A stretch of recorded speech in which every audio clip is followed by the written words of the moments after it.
بدولت ہمارا وطن عزیز ہندوستان انگریزوں کی غلامی سے آزاد ہوا۔ ان کا رشتہ اس رفیع المرتبت بطل حریت مجاہد آزادی رئیس الاحرار حضرت مولانا حبیب الرحمان صاحب لدھیانوی نور اللہ مرقدہ سے ہے۔ جنگ آزادی کے ایک عظیم مجاہد تھے۔ وہ غیر منقسم ہندوستان کے ان سیاسی رہنماؤں میں سے ایک تھے جن کے نام انگلیوں پر گنے جا سکتے ہیں۔ مولانا ابوالکلام آزاد، مولانا شیخ الاسلام حسین احمد مدنی، حضرت مولانا مفتی کفایت اللہ صاحب دہلوی، نقیب انقلاب سید عطاء اللہ شاہ بخاری اور مجاہد ملت حضرت مولانا حفظ الرحمان سلہاروی جیسی شخصیات کا شمار آپ کے رفقا میں ہوتا تھا۔ اس ملک کی آزادی میں اس خانوادے کا جو کردار رہا ہے اس کے بیان کے بغیر آزادی کی کوئی تاریخ مکمل نہیں ہو سکتی۔ بڑے سے بڑے وقت کے سورما ان کے در پہ حاضری کو شرف سمجھتے تھے، جن کی تقریروں سے ایوان فرق کانپ جاتا تھا اور انگریز حیران و ششدر اور لرزہ بر اندام ہو جاتے تھے، جن کے متعلق عہد تاریخ نے لکھا ہے کہ اس دور میں غزالی کا دماغ اور ابن خلدون کی زبان لے کر پیدا ہوئے اور عزم مصمم کے پہاڑ رب و صداقت کے علمبردار تھے۔ ذہانت و فراست، سیاسی بصیرت، جرأت و دلیری ان کی شخصیت کی ممتاز خصوصیات تھی۔ الاحرار کے عظیم کارکنان میں جو غیر معمولی جذبہ حریت پایا جاتا تھا اس کا اصل محرک رئیس الاحرار علیہ الرحمہ تھے۔ کئی سال جیل اور قید و بند کی صعوبتیں برداشت کی لیکن ان کے پائے استقامت میں کبھی لرزہ طاری نہیں ہوا۔ اگر یوں کہا جائے کہ انگریز تحریک احرار کے خوف سے ملک چھوڑ گیا تو غلط نہ ہوگا۔ حاضرین اجلاس، یہ وہ روشن و تابناک تاریخ ہے جس پر اس خانوادے کو فخر ہے اور اس کی گواہی تاریخ کے اوراق دے رہے ہیں۔ اپنے جد امجد اور والد ماجد کی طرح اسی عزم و ہمت، جرأت و صداقت، خرد و نوازی اور منکسر المزاجی، حق گوئی اور بے باکی کی جھلک ہمیں حضرت مولانا محمد عثمان صاحب لدھیانوی دعوت برکات العالیہ میں بھی نظر آتی ہے۔ العزمی، فکر انگیزی، جوش عمل، فولادی جگر آپ کو اپنے اجداد سے ورثے میں ملا ہے۔ خود آپ کا پیغام امت مسلمہ کے نام یوں ہے: جلال آتش و برق و سحاب پیدا کر، اجل بھی کانپ اٹھے وہ شباب پیدا کر۔ تیرے خرام میں ہے زلزلوں کا راز پنہاں، ہر ایک گام پر ایک انقلاب پیدا کر۔ تیرا شباب امانت ہے ساری دنیا کی، تو خار زار جہاں میں گلاب پیدا کر۔ جو ہو سکے ہمیں پامال کر کے آگے بڑھ، جو ہو سکے تو ہمارا جواب پیدا کر۔ حضرت مولانا محمد عثمان صاحب لدھیانوی دعوت برکات العالیہ کا ہم سب تہ دل سے استقبال کرتے ہیں اور حضرت سے مؤدبانہ گزارش کرتے ہیں کہ مسند خطاب پر تشریف لا کر اپنی نورانی عرفانی و روحانی خطاب سے سامعین کے قلوب کو مجلہ و مصفہ فرمائے۔ آپ کے سامنے مہمان مکرم شاہی امام پنجاب۔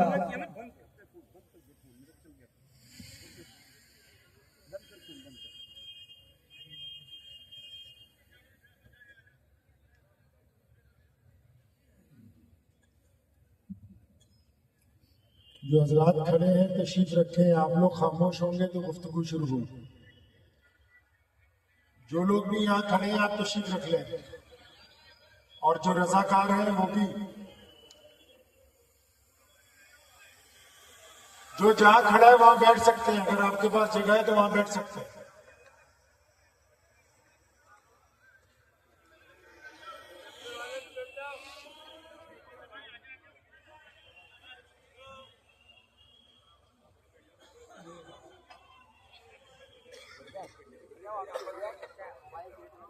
آپ جتنی جلدی خاموش ہوں گے اتنی جلدی ہی بات شروع ہو جائے گی۔ یہاں اندر بھی جو لوگ کھڑے ہیں ان کو کرسیاں دے دیجیے، جو یہاں خاص مہمان ہیں ان کو بٹھائیے۔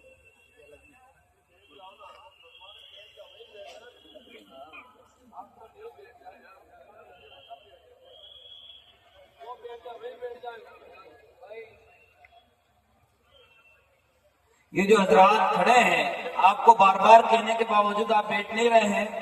مولانا آپ کے کھڑے ہونے کی وجہ سے ذہن منتشر ہوتا ہے، اس لیے بات جو ہونا چاہیے وہ سامنے آ نہیں پاتی۔ جب مجمع اطمینان کے ساتھ بیٹھ کر بات سنتا ہے تو اللہ تعالیٰ بات کرنے والے کے دل میں بھی اچھی باتیں ڈالتا ہے۔ آپ خود ادھر چلتے پھریں گے تو ذہنی خلجان رہتا ہے، جس کی بنیاد پر خطیب کا ذہن بھی منتشر ہوتا ہے۔ آپ سے کئی بار کہنے کے باوجود آپ پتہ نہیں مان کیوں نہیں رہے ہیں۔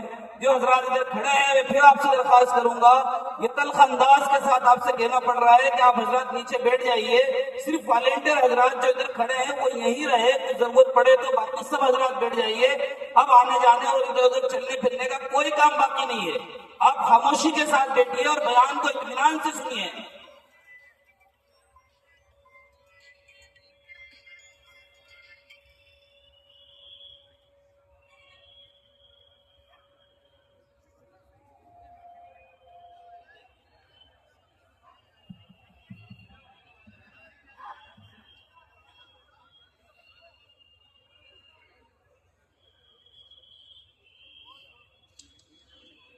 بسم اللہ الرحمن الرحیم۔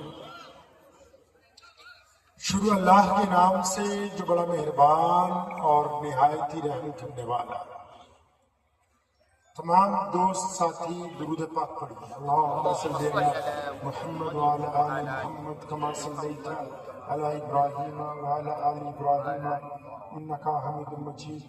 اللہم بارک علی محمد وعلی آل محمد کما بارکت علی ابراہیم وعلی آل ابراہیم انک حمید مجید۔ نماز اچھی ہے، روزہ اچھا ہے، حج اچھا ہے، زکوٰۃ اچھی ہے۔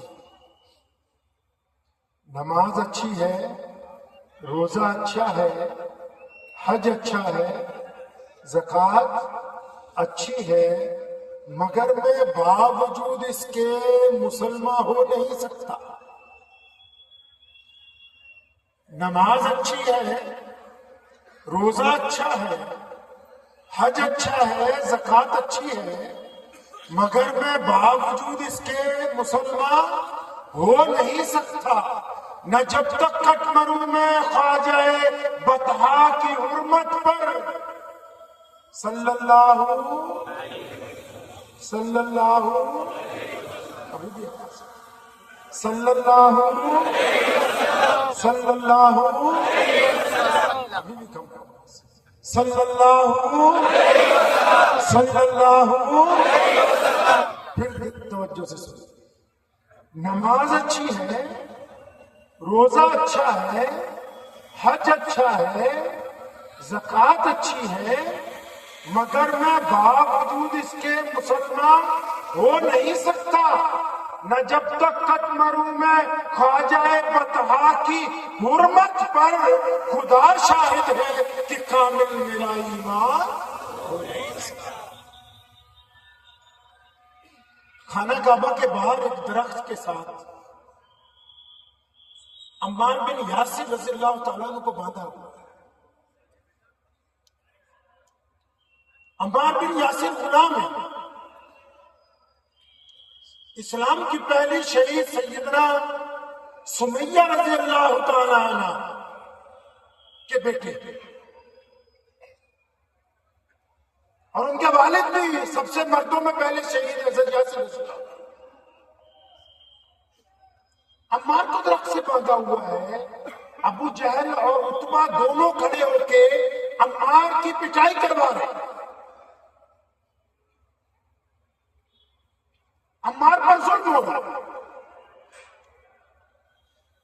اس کو مجبور کیا جا رہا ہے کہ تم محمد رسول اللہ صلی اللہ علیہ وسلم کے دین سے انکار کرو۔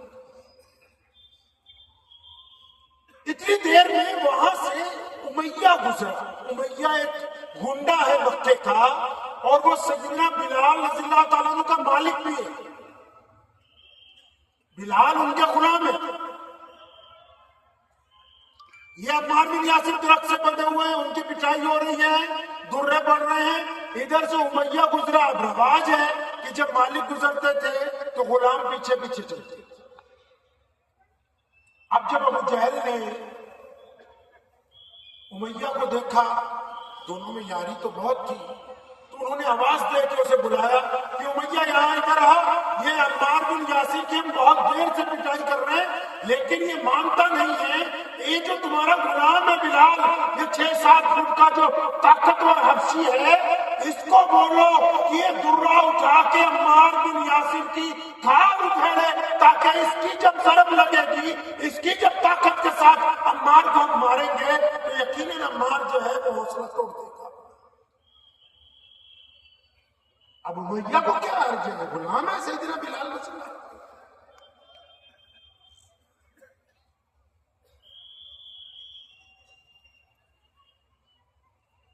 تو سیدنا بلال رضی اللہ عنہ تو غلام ہے۔ اب امیہ نے ان کو کہہ دیا بلال یہ درہ اٹھاؤ، عمار بن یاسر کو مارو۔ اب عمار بن یاسر رضی اللہ عنہ فرماتے ہیں کہ جب میں نے بلال کو دیکھا امیہ کے ساتھ تو میں نے کہا یار، اپنے دل میں کہا، میں نے کہا بلال کم از کم مجھے مارے، کیونکہ حضرت یاسر کو پتا ہے کہ بلال مسلمان ہے، بلال کو بھی پتا ہے کہ میں مسلمان ہوں، لیکن ابو جہل کو، عتبہ کو، ولید کو، امیہ کو یہ نہیں پتا کہ بلال مسلمان ہو چکے ہیں۔ عمار جانتے ہیں جو درخت کے ساتھ ہوتے ہیں۔ اب وہ دل میں چاہتے ہیں کہ بلال کا راز فاش نہ ہو جائے۔ آپ لوگ باتیں کرنے سے بھی ہٹے نہیں ہیں بہت سارے، آپ جتنی گفتگو لمبی کریں گے میں اتنی اپنی کم کر دوں گا۔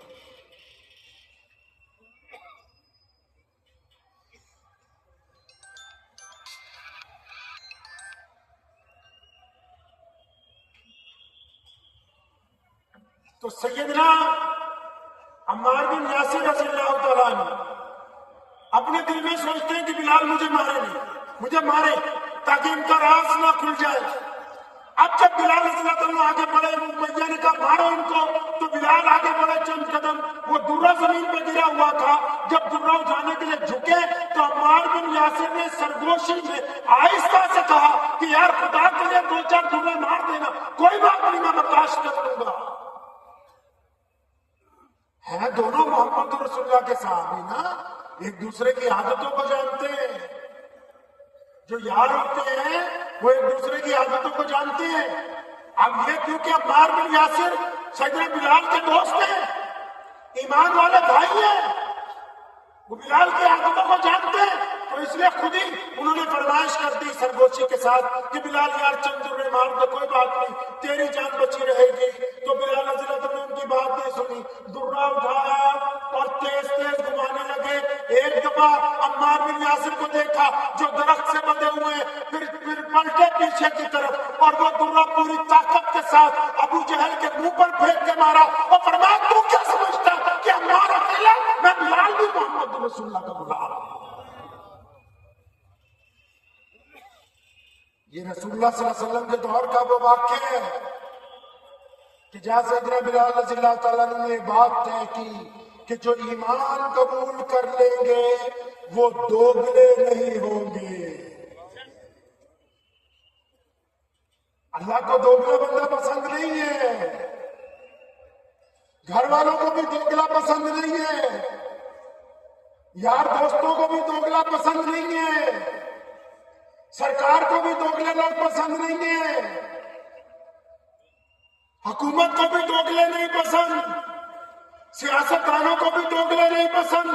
لیکن یہاں سیدنا بلال رضی اللہ تعالیٰ عنہ نے، حالانکہ اس کے بعد تشدد کی جو ابتدا ہوئی ہے، سیدنا بلال رضی اللہ تعالیٰ عنہ کو گلے میں رسی ڈال کر ریت کے اوپر کھینچا جا رہا ہے، مکے کے تمام بچے ان پر پتھر برسا رہے ہیں، آخر ان کو امیہ نے ایک طاقتور پتھر چھاتی پہ رکھا جس کا وزن اتنا ہے کہ پسلیاں چرچرا رہی ہیں، سیدنا بلال کو الٹا لٹکایا گیا، سیدنا بلال رضی اللہ تعالیٰ عنہ کے اوپر صبح شام تشدد کیا گیا۔ اس واقعے کے بعد کہ اچھا تم نے تو ہمیں بتایا نہیں تھا کہ تم ہی محمد رسول اللہ صلی اللہ علیہ وسلم کا غلام ہے۔ تو بلال رضی اللہ عنہ نے طے کر دیا کہ دوگلی چیزیں اسلام میں نہیں چلنے والی ہیں۔ جیسے ہمارے آج کل ہے نا دوگلے نمازی، مسجد میں نمازی ہیں، گھر جا کے عیاش ہیں، مسجد میں نمازی ہیں، باہر سود خور ہیں، مسجد میں نمازی ہیں، باہر دوسروں کی لڑکیاں چھیڑتے ہیں، تو یہ دوگلے ہیں. تو سیدنا بلال نے کہا کہ جو محمد رسول اللہ کے دین میں آ گئے ان میں دوگلا پن نہیں ہوگا، بس یا دائیں طرف یا بائیں طرف. اب بلال کے اوپر تشدد کا سلسلہ شروع ہو گیا. روزانہ مار پڑتی ہے. تنگ آ گئے لوگ، گھبرا گئے. لیکن محمد رسول اللہ صلی اللہ علیہ وسلم اس ظلم کو دیکھتے ہیں تو ان کو دکھ ہوتا ہے. انہوں نے ابو بکر صدیق کو کہا یہ میرے دوست جاؤ تو بلال کو خریدو، بلال کو آزاد کرواؤ اس ظلم سے. اب سیدنا ابو بکر صدیق رضی اللہ تعالیٰ عنہ میاں کے پاس پہنچے. بلال کی قیمت لگائی جا رہی ہے. نیت کر کے چلے گھر سے کہ اگر کروڑوں میں بھی سودا ہوگا تو کرنا ہے، کیونکہ محمد رسول اللہ صلی اللہ علیہ وسلم نے حکم کر دیا. بلال کو خرید کے آزاد کر دیا گیا. اب آزاد ہونے کے بعد بلال کیا کرتے ہیں؟ اب بلال اس گلی سے جب نکلتے ہیں چلتے چلتے زور سے کیا آوازیں مارتے ہیں؟ اللہ احد اللہ احد اللہ احد. اگر کوئی پوچھتا کیا بات ہے بلال، دور سے فرماتے ہیں لبیک یا رسول اللہ صلی اللہ علیہ وسلم. ارے میں گواہی دے رہا ہوں بار بار کہ رب کریم کے علاوہ عبادت والا کوئی نہیں ہے جس کی عبادت کرے. میں گواہی دیتا ہوں کہ محمد رسول اللہ اللہ کا رسول ہے. آزاد تو ہو گئے، لیکن جب اعلان توحید کرتے پھر پٹائی ہوتی. ابو بکر پھر پہنچے بلال کے پاس. تو یار تو روزانہ بازار سے گزرتا ہوا زور زور سے کہتا ہے اللہ سمجھ اللہ سمجھ، آہستہ نہیں کہہ سکتا؟ اپنے دل میں کہہ لے. تو سیدنا ابو بکر صدیق کیونکہ انہوں نے آزاد کروایا اور وہ سب سے بڑے مسلمان ہیں، ان کی رائے کو سیدنا بلال نے ایک دن مانا. چلتے ہوئے آہستہ آہستہ کرتے ہوئے گئے. دوسرے دن پھر صبح سے دوبارہ شروع ہے اللہ الصمد اللہ الصمد. پھر پتھر پڑ رہے. حضرت ابو بکر صدیق نے پھر ٹوکا وہ تجھے کل سمجھایا تھا تھوڑا آہستہ کہا کرو. فرمایا ابو بکر آپ میرے بڑے ہیں، میرے بھائی ہیں، رسول اللہ صلی اللہ علیہ وسلم کے دوست ہیں، لیکن خدا کی قسم جب تک میرے اوپر تشدد نہ ہو محمد رسول اللہ زندہ باد کہنے کا مزہ ہی نہیں آ رہا.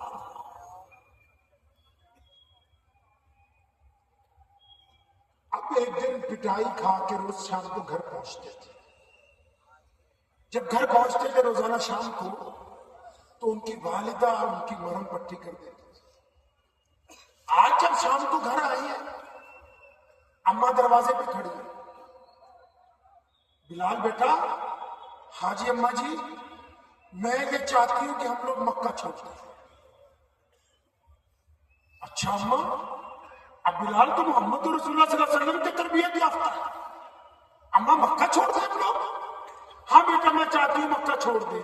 اب بلال رضی اللہ تعالیٰ عنہ نے دونوں کندھوں سے اپنی والدہ کو محبت سے پکڑا، کیونکہ ہے رسول اللہ صلی اللہ علیہ وسلم کے غلام نا، نبی علیہ السلام کی تربیت یافتہ ہے. اور بڑی پیار سے اپنی ماں کو کہا اماں جی سچ سچ بتاؤ یہ بات آپ کو سمجھائی کس نے؟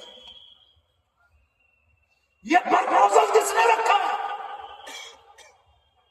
کیونکہ ہجرت تو تب ہوتی جب کوئی پیسہ دولت دھن دولت ہوتی، سامان ہوتا، کہیں جانے کی تیار. ہمارے پلے تو کچھ بھی نہیں، گھر بھی نہیں، جانور بھی نہیں، سرمایہ بھی نہیں.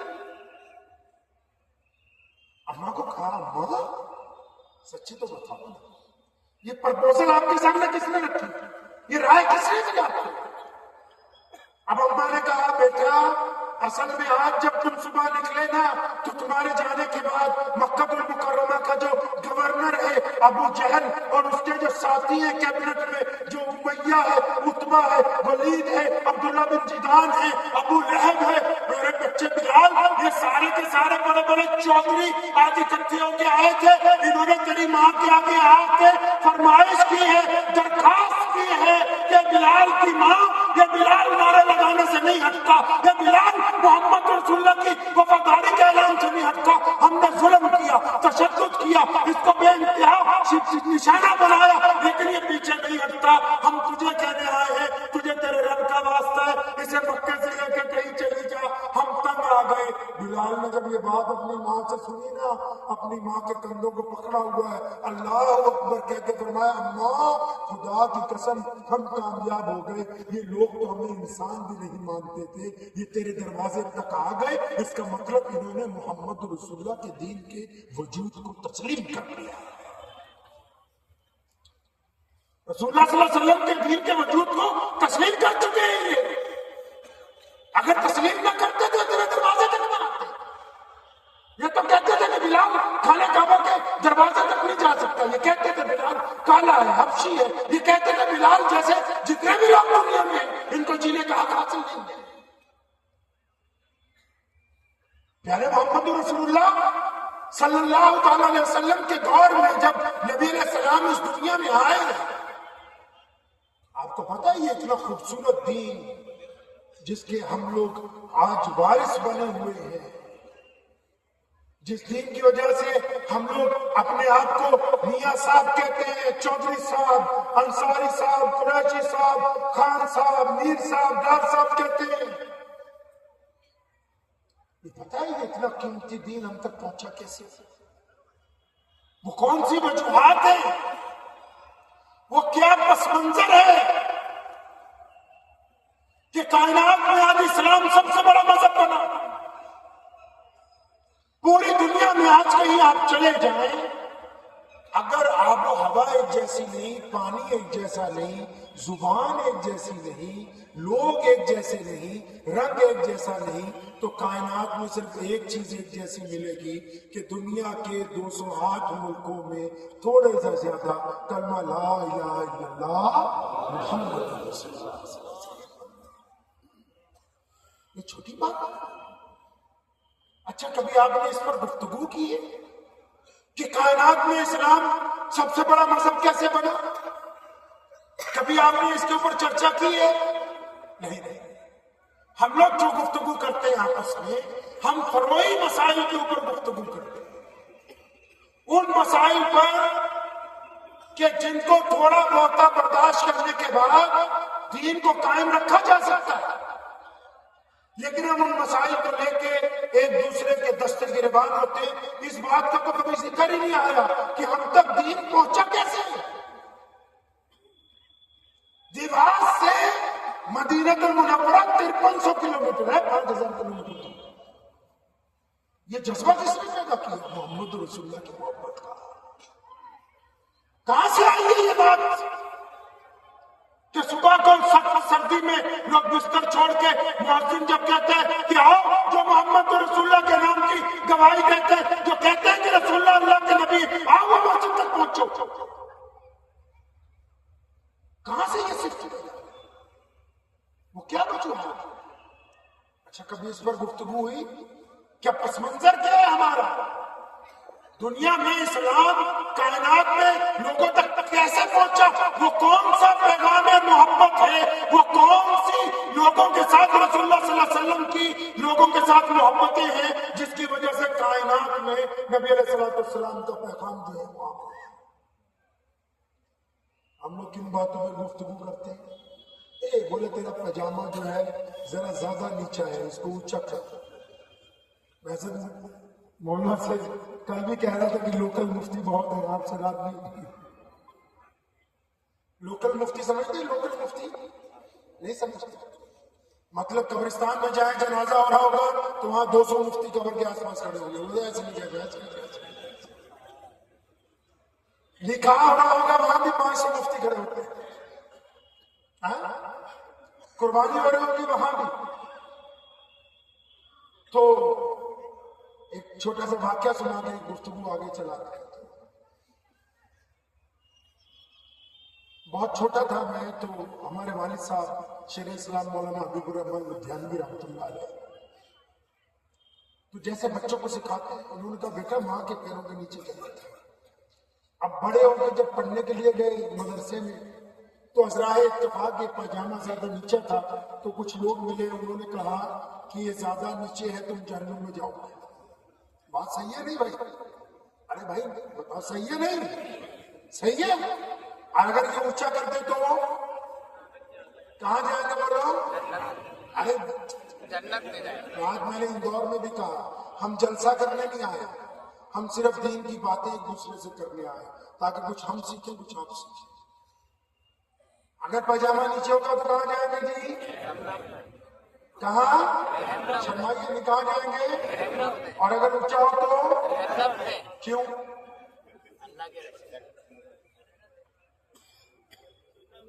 سنت ہے. اب میں جب گھر گیا میں نے اپنے ابا کو کہا، میں کہا آپ تو ہمیں کہتے تھے، آپ نے ہم سے بہت بڑا جھوٹ بولا. میں بیٹا کیا ہوا؟ میں کہا آپ بولتے تھے کہ ماں کے پیروں کے نیچے جنت ہے، یہ مدرسے والوں نے بتایا کہ وہ ٹخنوں میں پھنسی ہوئی ہے. اب نیچے کریں گے تو جنت، اور نیچے کریں گے تو جہنم، اوپر کریں گے تو. اب اگر ان سے پوچھو کہ کیوں، کیونکہ سنت ہے، کیونکہ ہم نے نبی علیہ الصلوۃ والسلام کو تلاش نہیں کیا، پیارے پیغمبر علیہ السلام کو پڑھا نہیں ہے، لوکل مفتی بن گئے. آج حالت یہ ہے دین کی، کیلا بیچنے والا، امرود بیچنے والا، چائے بیچنے والا، کاسمیٹک بیچنے والا، مسجد کا پردھان، متولی، صدر، کروڑ پتی، ارب پتی، انجینئر صاحب، ڈاکٹر صاحب، وہ ساری فتوا دے رہے ہیں. ابھی آپ لوگ دے تو رہتے ہیں، اور جن لوگوں نے فتوا دینا ان کے پاس جانے کے لیے بولا موبائل چاہیے تو کمپنی کا، کار چاہیے تو کمپنی کی، ڈاکٹر چاہیے تو MBBS، لیکن جب دین کا مسئلہ پوچھنا ہو تو بولے ہم خود ہی بتا دیں گے. اچھا آپ نے دین کو اتنا سستا سمجھا کہ دین آپ کس سے مرضی پوچھ لیں، دین آپ کو کمپنی کا نہیں چاہیے، دین آپ کو اصلی نہیں چاہیے، دین کے وارثوں سے نہیں سیکھنا ہے. اب جو آپ نے لوکل دین سیکھنا شروع کیا تو اب آپ کو یہ تو پتہ لگ گیا کہ پاجامہ اوپر نیچے کرنے سے جنت جہنم کا سگنل چلتا ہے، لیکن یہ نہیں پتہ لگا کہ اس کے اندر راز کیا چھپا ہے. اندازہ لگائیں کہ آپ دین سے کتنا دور ہیں، کتنے دور چلے گئے ہم لوگ دین سے. آپ کسی مسلمان کو پوچھ لیجیے آج کہ بھائی مسجد کیوں بنائی ہے، بتا دے گا کوئی. آپ بتائیے نماز کے لیے کیوں بنا؟ نماز. اب دیکھ لیجیے آپ کو یہ بھی نہیں پتا کہ مسجد کیوں بنا. نماز تو اظہر مفتی صاحب سے پوچھ لو، قاضی صاحب بیٹھے بھوپال سے آئے ہیں تشریف لائے، پوچھ لو نماز فجر ظہر اثر مغرب عشاء اگر مجبوری میں گھر میں پڑھنی تو ہو جائے گی، کہیں رستے میں پڑھنی ہو تو ہو جائے گی، گاڑی میں پڑھنی تب بھی ہو جائے گی. پھر مسجد کو بنائی. 5 نمازیں فجر ظہر اثر مغرب عشاء، ان 5 نمازوں سے پاورفل ایک نماز ہے جس کو تہجد کی نماز کہتے ہیں. تہجد کے لیے پوچھو مفتی صاحب سے مسجد چاہیے، چلو لوکل مفتی پہلے بول رہے نہیں چاہیے، مسجد چاہیے تہجد کے لیے نہیں، امام چاہیے تہجد کے لیے نہیں، اذان چاہیے تہجد کے لیے نہیں. جب ان 5 نمازوں سے طاقتور نماز کے لیے ان چیزوں کی ضرورت نہیں ہے تو ان 5 نمازوں کے لیے اتنا بڑا جگاڑ کیوں لگایا؟ کیوں؟ پتہ نہیں. اچھا نماز کیوں پڑھتے ہیں؟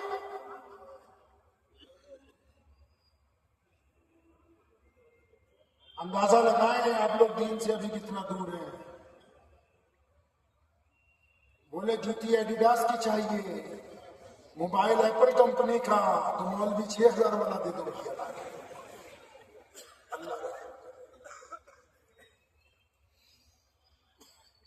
اگر میں پوچھوں گا 1-2 سے تو سارے ہی ایسے ٹینشن مت لیجیے آپ. اور یہ زیادہ خوشی کی بات نہیں ہے جن لوگوں کو منصب امامت دیا گیا ہو اور جن لوگوں کو منصب ایمان عطا کیا گیا ہو، جو دنیا میں چلتے پھرتے محمد رسول اللہ صلی اللہ علیہ وسلم کے نمائندے کہلاتے ہو، جن کو دیکھ کے ملک کی باقی قومیں یہ بات طے کرنے والی ہو کہ اسلام اچھا مذہب ہے یا برا مذہب ہے، ان کو یہ پتہ ہی نہیں کہ مسجد کیوں بنائی، ان کو یہ پتہ ہی نہیں کہ نماز کیوں پڑھتے، ان کو یہ نہیں پتا کہ پاجامہ ٹکنے سے کیوں اونچا ہے، لیکن ایک دوسرے پر ان باتوں کو لے کے فتوے بازی عروج کے اوپر ہے. کیوں؟ کیونکہ ہم دین کو سمجھنا نہیں چاہتے. ہم نے بڑی چالاکی کے ساتھ مذہب کو دنیا سے الگ کیا، بڑی چالاکی کے ساتھ ہم نے کہا مذہب الگ ہے، سیاست الگ ہے، مذہب الگ ہے، کاروبار الگ ہے، مذہب الگ ہے، گھر الگ ہے. اور جب مسلمانوں نے یہ بات کی کہ مذہب الگ، گھر کاروبار الگ، مذہب الگ، دوستی الگ، تو اسی دن سے مسلمانوں کا زوال شروع ہو گیا، کیونکہ محمد رسول اللہ صلی اللہ علیہ وسلم نے تو کہیں نہیں کہا، انہوں نے تو کہا کہ میں مذہب لے کے نہیں آیا، میں دین لے کے آیا جو زندگی گزارنے کا طریقہ ہے۔ پڑھیں صحیح بخاری میں نبی علیہ السلام کا فرمان موجود ہے، پیارے پیغمبر علیہ السلام نے فرمایا اپنا پاجامہ لاچا لوں گی اپنے ٹکنوں سے، اپنے یہ گچے جن کو بولتے ہیں پنجابی میں، ان سے اونچا کر لو۔ اب جب یہ فرمان جاری ہوا، رسول اللہ کے سب سے قریبی صحابی جو دوست ہیں محمد رسول اللہ صلی اللہ علیہ وسلم کے، جو سب سے بڑے مسلمان ہیں، سیدنا ابوبکر صدیق رضی اللہ تعالیٰ عنہ دوڑے آئے، تھوڑے ہیلتھی تھے نا، فرمایا یا رسول اللہ صلی اللہ علیہ وسلم ابھی متعلقہ آپ نے پاجامہ اونچا کرنے کا حکم دیا، یا رسول اللہ میرا اکثر ڈھلک جاتا ہے، کپڑا نیچے ہو جاتا ہے، اور فرمایا ابوبکر تمہارے لیے تو لکھا یہ حق ہے، یہ جو فتویٰ یہ سچ ہے کہ پاجامہ ٹخنوں سے اونچا رکھنا ہے۔ سیدنا ابوبکر صدیق نے پوچھا یا رسول اللہ یہ کپڑا کیوں اونچا کروا دیا؟ سنے حدیث کا مفہوم، یہ کپڑا ٹخنوں سے اونچا اس لیے کروایا کیونکہ محمد رسول اللہ صلی اللہ علیہ وسلم نے حکم جاری کیا کہ جو لوگ اکڑ کے چلتے ہیں ہم نے کپڑا اونچا کروا دیا ایمان والوں کا، تاکہ اب ان کی گردن میں جو سریا ہے وہ نکل جائے، یہ جھک کر چلے، یہ آدمی کے ساتھ چلنے لگے۔ اب اگر مسئلہ اب بھی نہیں سمجھ آیا پھر سمجھو دوبارہ دیسی طریقے سے۔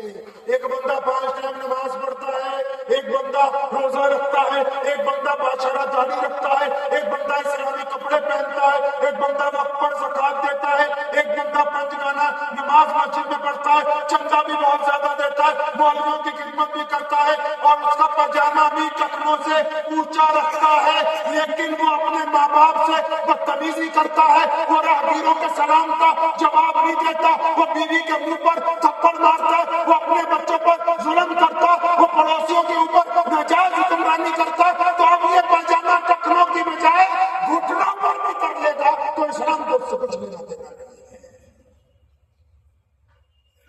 جب شریعت کی روح کو قتل کر دیا گیا، روح کو قتل کر دیا جب شریعت کی، تو مسئلہ ختم ہو گیا۔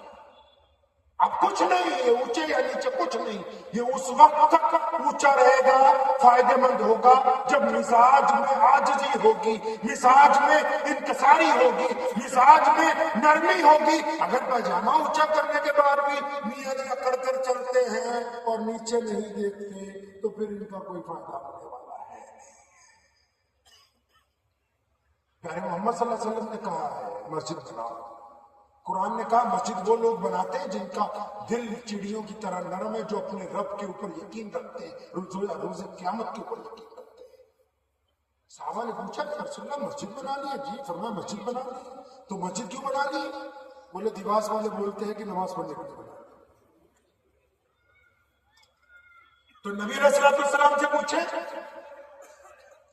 پیارے پیغمبر علیہ السلام کے ورثہ سے پوچھے مسجد کیوں بنانی ہے؟ پوچھے علماء سے مسجد کیوں بنانی ہے؟ تو امام بخاری نے، امام نسائی نے، امام ابو داؤد نے، صاحب طبقات نے، پوری شریعت اسلامیہ نے متفقہ طور پر کہا کہ محمد رسول اللہ نے اس لیے مسجد بنانے کا حکم دیا تاکہ ہم پنجگانہ نماز جماعت کے ساتھ پڑھیں گے، نماز پڑھنے کے لیے نہیں، جماعت کے ساتھ نماز پڑھنے کے لیے۔ پوچھا یا رسول اللہ صلی اللہ علیہ وسلم جماعت سے کیسے نماز پڑھنی ہے؟ پیارے محبوب علیہ السلام نے فرمایا اے میرے امتیوں، جماعت سے نماز اس طرح کندھے سے کندھا جوڑ کر۔ پھر پوچھا یا رسول اللہ صلی اللہ علیہ وسلم کندھے سے کندھا جوڑنے سے کیا ہوگا؟ فرمایا تمہارے دل آپس میں مل جائیں گے۔ پتہ لگا مسجد کیوں بنائی؟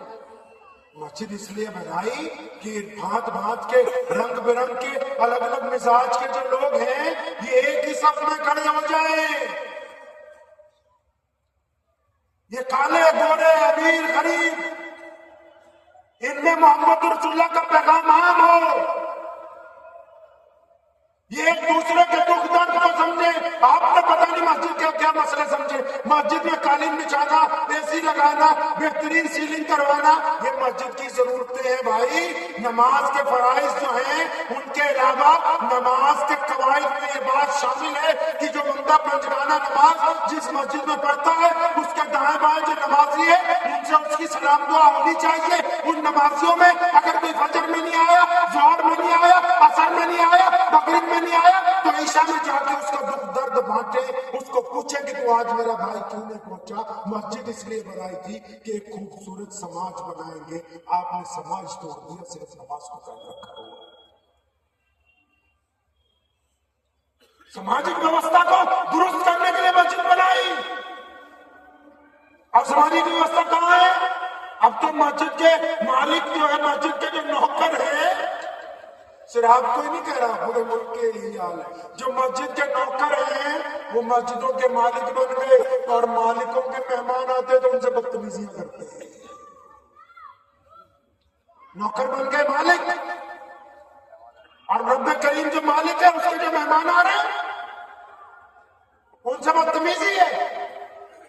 مسجد کی بنائی محمد رسول اللہ صلی اللہ علیہ وسلم کی مسجد میں آج بھی آپ جائیں, آج کی تاریخ میں 2024 میں نبی علیہ السلام کی مسجد میں نماز کے بعد جا کے چادر لے کے سو جاؤ, کوئی ٹھوکر مارنے نہیں آئے گا.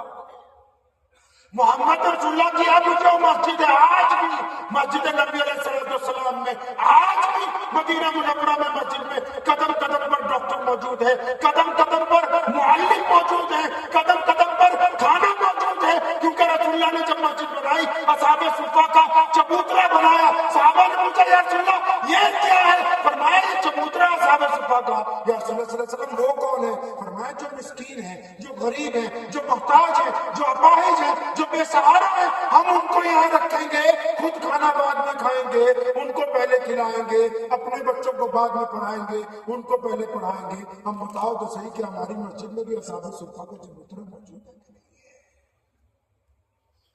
کس دین کی باتیں کرتے ہیں جس کے اصول و قواعد بھول گئے, جس کی روح کو قتل کر دیا اپنے ہاتھوں سے, اور پھر گلا یہ ہے کہ دوسرے ہمیں تانا مارتے ہیں. ارے بھائی کبھی اپنے گریبان میں جا کے, میں نے ایک طرز سوال ایک صوبے میں جا کے مسلمانوں سے کیا, یہاں تو میں نے ابھی کسی مسجد کے اندر جانا نہیں ہوا, ان سے میں نے پوچھا تھا جا کے, میں کہ یہ بتاؤ کہ تمہاری مسجد کے اس تلے خانوں میں جو ویڈیو کے ٹکڑے پڑے یہ غیر مسلم ہیں؟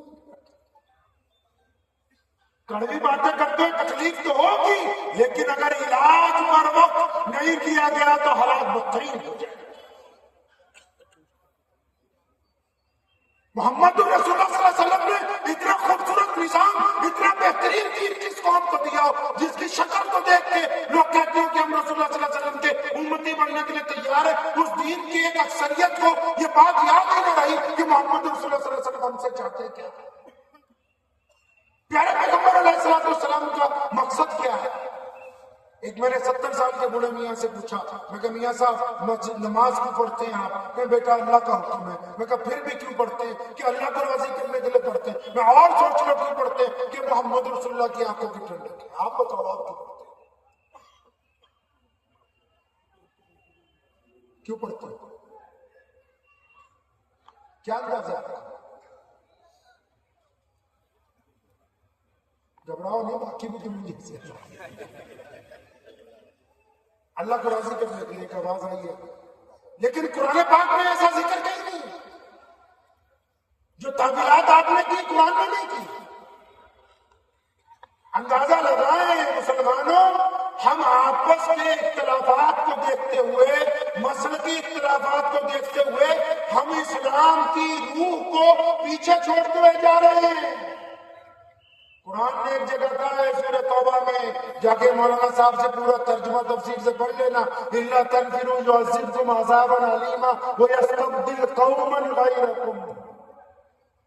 فرمایا تم نہیں بندے کے پوتے بنو گے تو پھر تمہاری جگہ کسی اور کے ہاتھ میں اسلام کا بچہ بڑھتا ہے.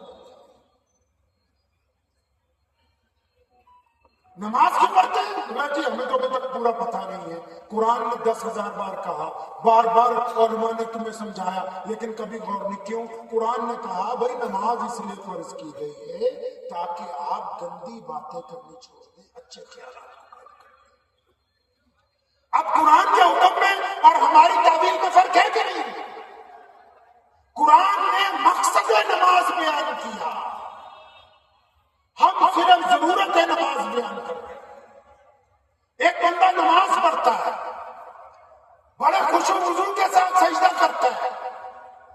لیکن مسجد سے نکلنے کے بعد کسی کی بیٹی پر زنا کی نگاہ ڈالتا ہے تو اس کمبخت کو بتاؤ کہ یہ جو تو نماز پڑھ کے آیا یہ دکھاوے کی نماز تھی، یہ ناقبول ہونے والی نماز تھی. اگر یہ نماز تجھے زنا سے نہیں روک رہی تو اس کا مطلب یہ قبول نہیں ہو رہی ہے، یہ قبول نہیں ہو رہی. میرے والد شیخ الاسلام مولانا عبد الرحمان لدھیانوی رحمۃ اللہ علیہ کو ہم لوگ اکثر سوال کرتے رہتے ہیں، حضرت نماز اگر دل نماز پڑھنے کے باوجود گناہ نہ چھوٹ رہے کہ لگے بیٹا اور اچھی طرح نماز پڑھو، اس وقت تک پوری طاقت سے اچھی طرح پڑھو جب تمہاری نماز تمہیں گناہوں سے روکنے لگے تو پھر تسلی رکھو کہ اللہ کی حضور قبول ہو رہی. اگر نماز گناہوں سے نہیں روکتی ہے اللہ کی حضور قبول نہیں ہو رہی. اللہ کریم چاہتے ہیں کہ بندہ نمازی جو ہے میرے اپنے رب کی پابندی کرنے والا ہو. یہ نمازی بھی ہے، زناکار بھی ہے. نماز بنائی اسی لیے کہ اچھے لوگ تیار ہوں گے. اب لوگ نماز پڑھ کے گنڈا گردی کرنے لگے تو پھر اس کا مطلب ہے کہ وہ نماز نہیں پڑھ رہے، صرف گنڈا گردی ہی کر رہے. بات چلتے چلتے بہت آگے چلی گئی تو میں عرض یہ کر رہا تھا کہ کبھی اس بات پر گفتگو ہوئی کہ اسلام کا پس منظر کیا ہے. ہم اتنے دور مدینہ منورہ سے بیٹھے ہیں لیکن نبی علیہ السلام کے ساتھ اتنی محبت ہے ہمیں کہ خدا کی قسم وہ ہم سب کو اپنی جان سے زیادہ عزیز ہے کہ نہیں؟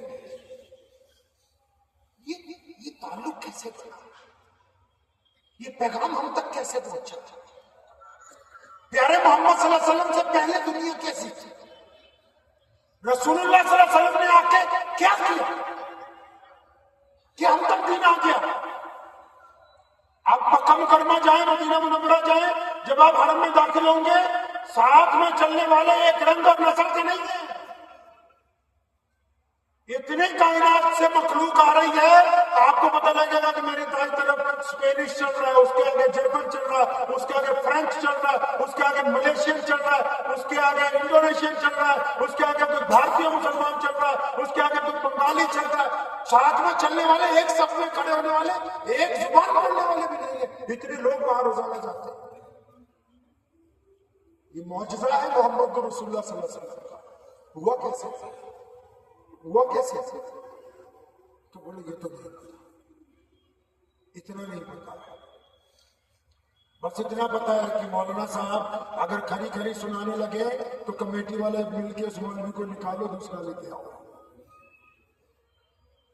بس اتنا پتا ہے کہ اگر سچی ستھری بات امام خطیب جمعے میں کر دے تو فوراً صدر صاحب اس کو ایک جاہل بتانے کے لیے جا رہا ہے کہ عالم کو وہ سمجھائے گا کہ تم اسلام کی کیسے بیان کرو گے جمعے کے دن، وہ سمجھائے گا اس کو. انہی نتائج کی وجہ سے اسلام کے ماننے والے جو ہیں آج اسلام سے دور ہیں. اور غیر مسلموں نے کہا کہ ہمیں تو لگتا نہیں کہ آپ مسلمان ہیں.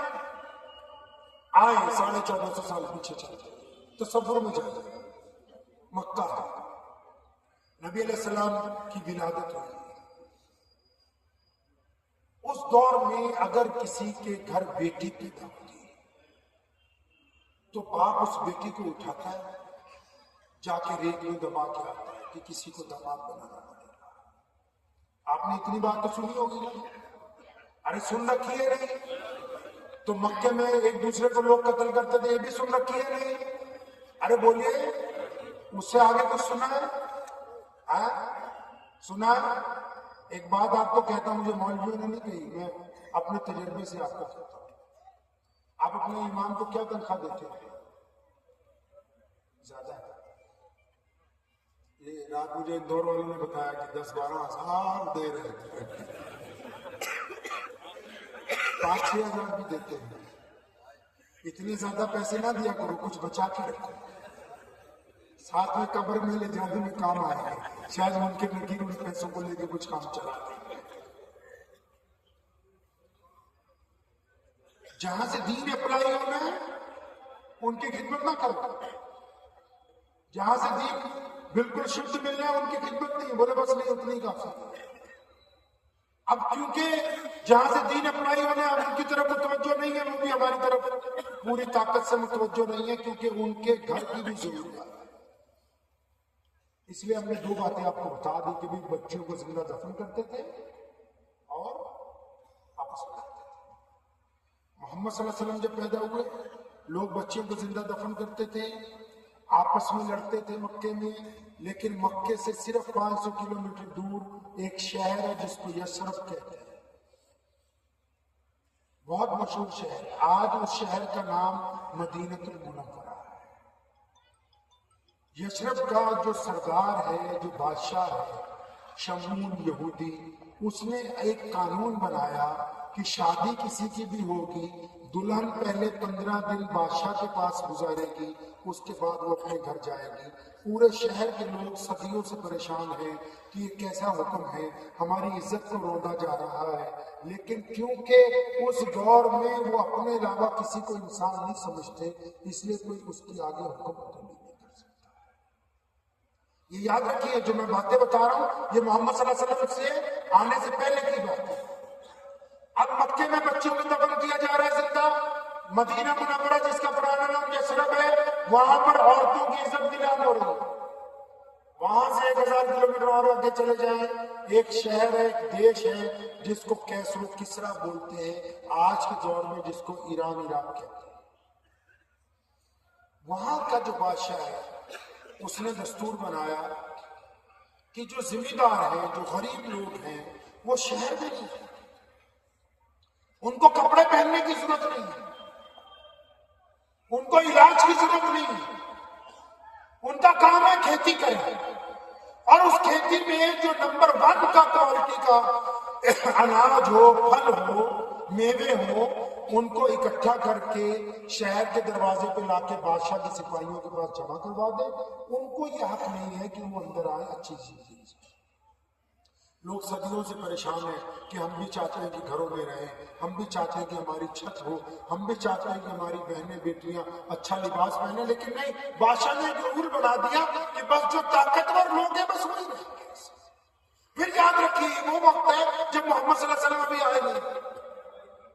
وہاں سے 1000 کلومیٹر اور آگے چلے جائیں، فارس، وہاں سے تھوڑا اور آگے چلے جائیے جس کو آپ اب ساؤتھ افریقہ کہتے ہیں، تو وہاں کے بادشاہ کے پاس کیونکہ کوئی کام نہیں ہے بڑا، تو اس نے کیا آئیڈیا نکالا ہے، اس نے کہا کہ روزانہ رات کو کسی ایک گاؤں کو گھیرو، سارے لوگوں کو گرفتار کرو، عورتوں کو، مردوں کو، بچوں کو، ان کو لاؤ، ان کے پیروں میں بیڑیاں پہناؤ، ان کی جو گالیں ہیں ان کو گرم گرم لوہے کے سکوں سے داغو، ان کے ماتھے پر ایک مہر لگاؤ لوہے کی، اور پھر منڈی میں لے جا کے صبح کو بیچو، تاکہ ہمیں انویسٹمنٹ کے لیے پیسے چاہیے، اور ان غلاموں کو بیچتے ہیں منڈی میں جا کے، جیسے آج کے دور میں چاہتے ہیں۔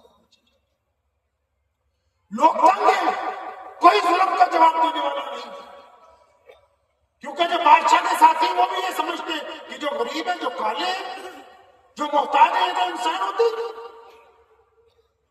اور آگے چلے جائیں جس کو چائنا بولتے ہیں، وہاں کے حکمرانوں نے دستور بنایا کہ جو شہزادے شہزادیاں وہ تو سڑک پر چل سکتے ہیں، غریب آدمی اس کے اوپر نہیں چلے گا، وہ پنڈی سے نیچے اتر کے چلے گا۔ جو شہزادے شہزادیاں ہیں وہ تو اچھا کھا پی سکتے ہیں، غریب آدمی ان کے مقابلے میں لباس نہیں پہنے گا۔ اس سے تھوڑا اور آگے چلے جائیے، تتاری جن کو منگول کہتے ہیں، انہوں نے ایک رواج بنایا کہ دنیا کو یہ بتانا ہے کہ ہم طاقتور ہیں، تو انہوں نے کہا کہ لوگوں کو پکڑ کے لایا کرو، ان کی گردن اتارا کرو، شہر کے باہر منڈیوں کا ایک مینار بنایا کرو، گردنوں کا مینار۔ کیوں بنانا ہے بھائی؟ ارے بھائی جب کہ کوئی ہمارے شہر میں بڑا آدمی آئے تو اس کو ہماری طاقت کا اندازہ ہو۔ یہ نبی علیہ السلام کے آنے سے پہلے کی بات ہے، جب محمد رسول اللہ صلی اللہ علیہ وسلم آئے تھے، ابھی پیدا ہوئے، اس دور میں دنیا ایسی تھی۔ تھوڑا اور آگے چلے جائیے، اندلس جس کو اسپین کہتے ہیں، انگلش میں فلمیں بنی ہوئی ہیں، دیکھیے، گرچہ وہ غیر مسلموں نے بنائی ہے، رسول اللہ کا نام نہیں لیتے اس میں یہ بات بتائی جاتی ہے آج بھی کہ اس دور کا مزدور اگر عدالت میں گیا اور اس نے جا کے درخواست دی کہ میرا بچہ بھوک سے مر گیا، میرے مالک نے مجھے کھانا نہیں دیا، تو میرے مالک کے خلاف کارروائی کرو، تو اس دور کی عدالتوں نے آج سے 1500 سال پہلے اس مزدور کو کہا کیونکہ تمہاری نسل ان کے ساتھ کی نہیں ہے، تم انسانوں کے زمرے میں نہیں آتے، تم ان کے خلاف درخواست نہیں دے سکتے، تم ان کے خلاف درخواست نہیں دے سکتے۔ اور آگے چلے جائیے، جس کو نئی دنیا امریکہ کہتے ہیں، اسلام آنے سے پہلے، محمد رسول اللہ کے آنے سے پہلے 98% لوگوں کو یہ حق حاصل نہیں ہے کہ وہ عام انسانوں کی طرح زندگی گزارے۔ آپ نے کیا سمجھا کہ صرف جنگ لڑ کے پوری دنیا میں اسلام پہنچ گیا؟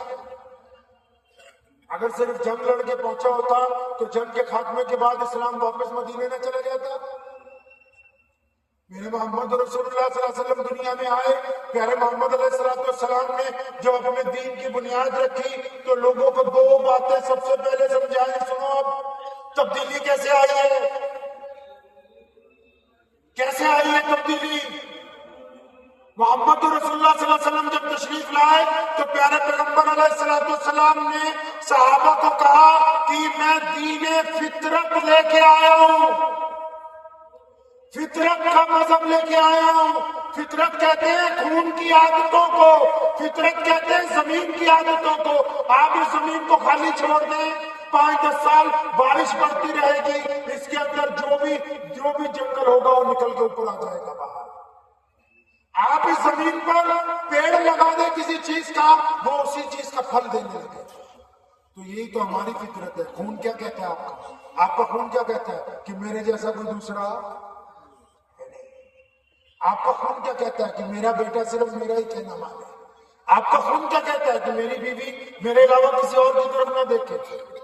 آپ کی بیوی کا خون کیا کہتا ہے رگوں میں کہ میں اپنے مقابلے میں کسی اور کو اپنے شوہر کے ساتھ شریک نہیں کر سکتی؟ شراکت داری یہ لفظ شرک جو ہے یہیں سے بنا دین فطرت کا۔ محمد رسول اللہ نے یہ بات سمجھائی لوگوں کو کہ آپ دنیا کے رشتوں میں وفاداری ڈھونڈتے ہو، میرا رب بھی چاہتا ہے کہ جب اس کی عبادت کی جائے تو پھر اس کا بندہ صرف اپنے رب کا وفادار ہو کے اس کی عبادت کرے۔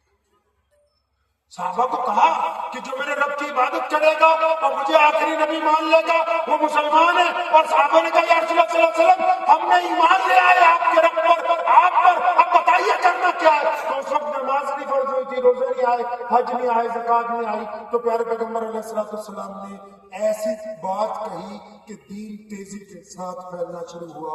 کیا فرمایا نبی علیہ السلام نے؟ فرمایا جس نے ایک رب کو مانا اور محمد رسول اللہ کو اپنا آخری نبی مانا تو اب اس پر لازم ہے کہ دنیا کے تمام انسانوں کو برابری کا درجہ دے۔ اب جب یہ کہا رسول اللہ نے کہ دنیا کے سب انسان برابر، پوری دنیا میں کھلبلی مچ گئی، لوگ دوڑ دوڑ کے آنے لگے کہ بھئی ایسا دین ہے۔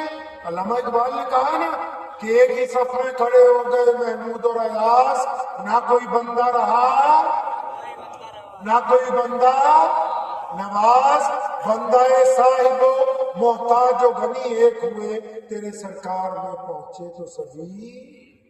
لیکن آپ میں سے وہ لوگ یہ شعر نہ پڑھے جو کہتے ہیں کہ انصاری اپنی بیٹی انصاری کو دے گا، پٹھان اپنی بیٹی پٹھان کو دے گا، ان کو کوئی حق نہیں ہے۔ بھارت کے مسلمانوں نے بنیادی طور پر رسول اللہ صلی اللہ علیہ وسلم کی دو باتوں کا انکار کر دیا، تبھی سماج کی طرف چلے گئے۔ محمد رسول اللہ نے دین کی بنیاد رکھتے ہوئے کہا کہ ایک رب اور ایک رسول کی اطاعت کے ساتھ میں اعلان کرتا ہوں کہ آج سے امیر غریب گورا اور کالا سارے ایک سب میں کھڑے ہوں گے، کوئی کسی کے اندر بھید بھاؤ نہیں ہوگا۔ اور آج 1450 سال کے بعد ہمارے معاشرے میں کچھ لوگ یہ کہتے ہیں کہ نہیں ہماری برادری بہت اعلیٰ قسم کی ہے، ہم دوسری کو تسلیم نہیں کریں گے۔ اس کا مطلب یہ رسول اللہ صلی اللہ علیہ وسلم کے دین کی بنیادی طور پر نعوذ باللہ یہ محمد رسول اللہ صلی اللہ علیہ وسلم کے دین کے اس اصول کو توڑنے کے لیے جا رہے ہیں جس کی وجہ سے دین کائنات میں پہنچا ہے۔ ہمارے جو آبا و اجداد تھے، بھائی ہمارے آبا و اجداد کون تھے بھائی؟ ہم لوگ مدینے سے آئے ہیں، کہاں سے آئے ہم لوگ تو اسی دیش کے رہنے والے ہیں، اسی مٹی میں پیدا ہوئے، ہمارے باپ دادا بھی یہیں پر۔ ہم محمد رسول اللہ کے دیوانے کیوں ہیں؟ محمد رسول اللہ کو ہمارے آبا و اجداد نے اسی اعلیٰ تعلیم کی وجہ سے صحابہ کرام کے حق پر لبیک کہا کہ پیارے پیغمبر علیہ السلام ایک دین کی بات کرتے ہوئے لوگوں میں برابری کی بات کرتے ہیں، ہم نے رسول اللہ صلی اللہ علیہ وسلم کے دین کو قبول کیا ہے۔ یہ جو ہمارے پاس عزتیں ہیں ساری، علماء حضرات کو آج دوپہر گفتگو میں ہم لوگ ایک واقعہ سنا رہے تھے، آپ اس کو دھیان سے سنیے۔ سیدنا امیر المومنین عمر بن خطاب رضی اللہ تعالیٰ عنہ ایک دن ظہر کی نماز پڑھا کے مسجد نبی سے باہر نکلے تو ایک چوراہے پر 3-4 لوگ کھڑے، انہوں نے عمر رضی اللہ تعالیٰ عنہ کو دیکھا تو آپس میں بات کرتے ہوئے کیا کہتے ہیں کہ یار عمر کا تو اتنا دبدبا ہے، عمر کا اتنا روب ہے، عمر کی تو اب اتنی چلتی ہے کہ آج کے دور میں اگر عمر خطاب چٹھی لکھ دیں کسی نئے ملک کے بادشاہ کو کہ ملک خالی کر دو، اب سے یہاں میری حکومت ہے، تو فوج بھیجنے کی ضرورت نہیں، صرف چٹھی کے اوپر ہی وہاں پر کام بن جائے۔ اب عمر رضی اللہ عنہ نے یہ بات سنی، گھر چلے گئے، کھانا کھایا، دوپہر کو آرام کیا کرتے تھے، لیکن یہ بات سننے کے بعد بے چین ہے، پریشان ہے، فوراً دوپہر کو اٹھے، آج بھی مکہ مدینہ جائیں گے، دوپہر کو ظہر سے عصر تک دکانیں بند ہو جاتی، لوگ آرام کرتے، ایک دوسرے سے ملاقات کے لیے لوکل لوگ آج بھی نہیں جاتے کیونکہ گرمی بہت ہوتی ہے۔ ادھر محمد رسول اللہ صلی اللہ علیہ وسلم کے تربیت یافتہ امیر المومنین عمر بن خطاب رضی اللہ تعالیٰ عنہ کہ اسی دوپہر کی گرمی میں واپس مسجد نبوی میں اور جاتی کیبنٹ کی میٹنگ بلا لی۔ مسلمانوں کے بادشاہ ہے نا امیر المومنین نے جاتی کیبنٹ کی میٹنگ بلا لی۔ کون؟ سارے صحابہ جو عشرہ مبشرہ میں ہیں، سارے جید صحابہ سب کو بلا لیا۔ اب سب لوگ پریشان بھی ہو گئے بھی اتنی سخت گرمی میں، اتنی دوپہر میں عمر خطاب نے کیوں بلایا؟ کچھ لوگ سمجھے کہ کسی ملک میں کسی مسلم فوج پر حملہ ہو گیا، کچھ یہ سمجھے کہ کسی گورنر کو اتارنا ہے، کچھ یہ سمجھے کہ کوئی نیا گورنر لگانا ہے، کچھ سمجھے بیت المال میں کوئی خاص چیز آ گئی وہ ہمیں دکھانی ہے جو ان کی عادتیں تھی کہ روزانہ میٹنگ کرتے تھے۔ اب سب لوگ دوپہر کو آ گئے تو عمر رضی اللہ تعالیٰ نے ممبر پر کھڑے ہوئے، ممبر پر کھڑے ہو کر کیا کہتے ہیں؟ فرماتے ہیں کہ اے میرے دوستو، اے محمد رسول اللہ کے صحابیوں، میں جب 10 سال کا تھا تو ہمارے گھر میں کئی بار اناج نہیں ہوتا تھا، قحط کے جب دن ہوتے تھے تو میری ماں مجھ کو میری خالہ میری موسی کے گھر میں بھیج دیتی تھی، چند میل کے فاصلے پر ان کے باغات تھے کہ وہاں رہ لو۔ فرماتے کہ جب میں اپنی موسی کے گھر جاتا تھا تو میری موسی کا خالد مجھے دور سے دیکھ کے کہتا تھا ارے وہ بھکڑ آ گئے، ان کے گھر میں کھانے کو کچھ نہیں، اس کی ماں نے بھیج دیا اس کو یہاں۔ اب جب انہوں نے یہ بات کہی تو جید صحابہ سیدنا ابو ذر غفاری رضی اللہ تعالیٰ عنہ فقراء صحابہ میں سے اور تمام لوگ امیر الامت سیدنا ابو عبیدہ بن جراح رضی اللہ تعالیٰ عنہ، وہ لوگ جن کی تمام صحابہ کھڑے ہو کر تعظیم کرتے ہیں، انہوں نے کہا عمر کیسی باتیں کرتا ہے اتنی دوپہر میں؟ ہمیں پتا ہے کہ یار تو جب اپنی موسی کے گھر جاتا تھا بچپن میں تیرے ساتھ ایسا قصہ ہوا، یہ تو بات یار ہمیں پتا ہے، بہت تمام لوگ ڈسکس کر چکے ہیں۔ ابھی ان کا یہ سوال سنا، عمر فاروق نے پھر تقریر شروع کر دی، وہ فرمایا جب میں کچھ لڑکپن میں جوانی میں پہنچا میرے ابا نے ایک دن مجھے کہا عمر یہ 5-10 اونٹ لائن میں لگاؤ، بیپاری آ رہے ہیں ان کو دکھانا ہے۔ فرمایا میں نے ایک اونٹ کھڑا کیا، دوسرا کھڑا کیا، تیسرا کھڑا کیا، جب چوتھا اونٹ کھڑا کیا پہلے والا کھسک گیا، میں اس کو ٹھیک کرنے کے لیے گیا، ادھر سے تیسرا کھسک گیا، تیسرے کو لگایا، 5واں کھسک گیا۔ کہتے میرے ابا دور کھڑے مجھے دیکھ رہے تھے، جب میں سب اونٹوں کو لائن میں نہیں کھڑا کر سکا تو میرے ابا آئے، انہوں نے میری گردن پر ایک چپت ماری زور سے، فرمایا تو اتنا نالائق ہے کہ تیرے سے 10 اونٹ لائن میں نہیں لگ رہے۔ ابو ایوب انصاری رضی اللہ تعالیٰ عنہ نے کہا عمر آپ یہ کیسی باتیں اتنی دوپہر کے وقت کر رہے ہیں، اس کام کے لیے ہمیں بلایا اتنی دوپہر کو؟ یہ باتیں بتانی ہے، یہ ہمیں پتا ہے یار کہ تیرے ابا نے اس بات کے اوپر تمہیں مارا تھا، ہمیں یاد ہے، پھر کیا ہوا؟ اب جب عمر فاروق کو انہوں نے یہ کہا تو سیدنا عمر فاروق رضی اللہ تعالیٰ عنہ آپ دیدہ ہو گئے، فرمایا یار میرے دوستو اصل قصہ تو یہ ہے کہ آج ظہر کے بعد میں گھر کو جا رہا تھا تو کچھ لوگ مجھے دیکھ رہے تھے، انہوں نے مجھے کہا، انہوں نے آپس میں ایک دوسرے کو کہا کہ عمر کا اتنا دبدبا ہے، عمر کا اتنا روب ہے، عمر کا اتنا جلال ہے کہ آج کے دور میں اس کی چٹھی چلی جائے تو شہر مل جاتے ہیں۔ میں نے جب یہ بات سنی تو میرا دل بڑا تڑپنے لگا، تو میں نے تم سب کو اس لیے بتایا کہ ہم بیٹھ کے اپنی اوقات یاد کر لیں کہ عمر فاروق آج جو کچھ بھی ہے وہ محمد رسول اللہ کی وجہ سے ہے۔ فرمایا یہ جو ہمارے پاس سرداریاں ہیں، یہ ہمارے پاس جو اقتدار ہے، ہمارے پاس جو عزتیں ہیں، یہ پیارے محمد رسول اللہ صلی اللہ علیہ وسلم ہمارے پاس یہ کس نے ہمیں عزتیں دی ہیں؟ بتاؤ تو صحیح۔ اسلام آنے سے پہلے ہم کہاں تھے؟ یہ محمد رسول اللہ صلی اللہ علیہ وسلم کا احسان نہیں ہے کہ پیارے پیغمبر علیہ السلام نے ہماری عزتوں کو کائنات میں بلند کیا اور ہمیں اپنا دین عطا فرمایا ہے۔ اب ہم جس دین کے پیروکار ہیں، جس دین کو ماننے والے ہیں، کہ ہم سچ سچ بتائیں، دل پر ہاتھ رکھیں، کیا ہم اس دین کے نمائندے کے طور پر نظر آتے ہیں یا نہیں نظر آتے؟ سچی سچی بتاؤ، ہماری ہمسایہ قوموں سے کبھی کوئی ناراضگی نہیں؟ سب سے پہلی ناراضگی تو اپنی ملت اسلامیہ کے ان بیٹوں سے ہے، ملت اسلامیہ کے ان بڑوں سے ہے، ملت اسلامیہ کے ان بیٹیوں سے ہے، جن کے کردار کی وجہ سے کچھ لوگوں کو یہ کہنے کا موقع ملتا ہے کہ مسلمان اچھے ہیں۔ کیا کبھی ہم نے اطمینان سے اپنے گریبان میں جھانکا؟ کیا کبھی ہم نے دیکھا اپنے آپ کو؟ یہ دیکھیں محمد رسول اللہ کا جب دین آیا تھا، جب میرے پیغمبر نے دکھتی ہوئی رنگ پکڑی یہاں سے لوگوں کی، کیا کہا نبی علیہ السلام نے؟ کیوں دین کائنات میں پہنچا؟ میرے نبی نے کہا ایک رب اور ایک رسول کی اطاعت کے ساتھ دنیا کو کیا دینا ہے جی؟ کیا دینا ہے دنیا کو؟ برابری کا درجہ۔ کیا دینا ہے جی؟ اب اگر کوئی مسلمان ہو اور سوچتا ہو کہ کوئی مسلمان نہیں ہے تو وہ مجھ سے نیچا ہے، تو اس کو ابھی پتہ ہی نہیں لگا کہ رسول اللہ صلی اللہ علیہ وسلم چاہتے کیا ہے۔ اگر کوئی مسلمان کسی غیر مسلم کی تھالی میں کھانا کھاتے ہوئے یہ سوچے کہ میں نہیں کھا سکتا ہوں، اس کو پتہ ہی نہیں لگا کہ محمد رسول اللہ چاہتے کیا ہے۔ محمد رسول اللہ نے لوگوں سے گلے ملنا سکھایا ہے۔ اعلیٰ کردار والا بندہ تو وہی ہے جو اوپر منصب پہ ہوتے ہوئے اپنے سے کمتر کے ساتھ جھک کے نہیں ہوتا ہے۔ یہ محمد رسول اللہ صلی اللہ علیہ وسلم کے وارثوں کو تو یہ بات طے کرنی ہوگی کہ ہمیں جو رسول اللہ صلی اللہ علیہ وسلم نے پیغام دیا، کیا ہم اس پیغام کو صحیح طریقے سے اس جگہ پر لے کے جا رہے ہیں کہ نہیں جا رہے؟ آپ مسلمان ہیں، آپ نے اگر گھر میں اپنے برتنوں کے اندر بھی امتیاز رکھا کہ یہ برتن میرا ہے اور یہ میرے نوکر کا ہے، تو خدا کی قسم آپ رسول اللہ صلی اللہ علیہ وسلم کو بھی سمجھے نہیں ہے۔ اسلام نے یہ نہیں کہا کہ پوری دنیا مسلمان ہو جائے، لیکن اسلام یہ چاہتا ہے کہ عبد الرحمان کے ساتھ کالج میں جو بچہ پڑھتا ہے وہ عبد الرحمان کی حرکتوں کو دیکھ کے یہ نہ کہے کہ مسلمان گندے ہوتے ہیں۔ اسلام یہ کہتا ہے کہ محمد شفیع جس غیر مسلم کے ساتھ کاروبار کرتا ہے، محمد شفیع اس کے ساتھ ٹھگی نہ مارے، تاکہ یہ نہ کہے کہ ایک مسلمان ٹھگی مارنے والا ہوتا ہے۔